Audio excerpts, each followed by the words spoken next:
আসসালামু আলাইকুম। সম্মানিত দর্শক শ্রোতা, আপনারা অনেকেই প্রশ্ন করেন যে দলিল বড় নাকি রেকর্ড বড় বা খতিয়ান বড়। বিস্তারিত থাকছে এই ভিডিওটিতে, সাথে থাকুন, সবকিছু জানতে পারবেন ইনশাআল্লাহ। মনে করেন আপনার বাপদাদার নামে সিএস রেকর্ড আছে, এস এ রেকর্ড আছে, আর এস রেকর্ড আছে। মূলত তিনটা রেকর্ড আপনাদের নামে। পরবর্তীতে দেখা যাচ্ছে যে আপনার বাবা আর এস রেকর্ড অনুযায়ী অন্য একজনকে সাবকবলা দলিল সম্পাদন করে দিয়েছে।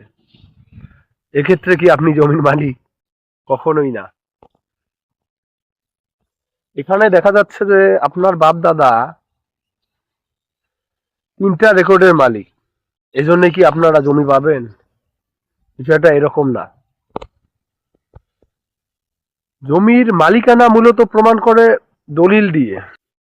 যদি সঠিকভাবে দলিল রেজিস্ট্রি হয়ে থাকে, এখানে দলিলের গ্রহণযোগ্যতা সবচেয়ে বেশি। দলিল মূলত প্রমাণ করে জমির মালিকানা, আর রেকর্ড মূলত দখলের প্রমাণ্য দলিল। মানে রেকর্ড মূলত দখলটাই প্রমাণ করে।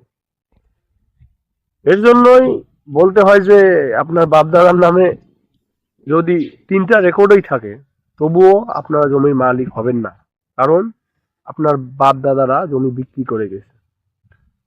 এখন জমির মালিকানা প্রমাণ করতে হলে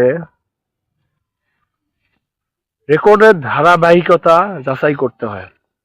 এই ধারাবাহিকতাই প্রমাণ করে কে জমির মালিক হবে, রেকর্ডওয়ালা নাকি দলিলওয়ালা। এটাই হচ্ছে মূল বিষয়। আশা করি আপনারা বুঝতে পারছেন। ভালো থাকবেন, সুস্থ থাকবেন। আল্লাহ হাফেজ।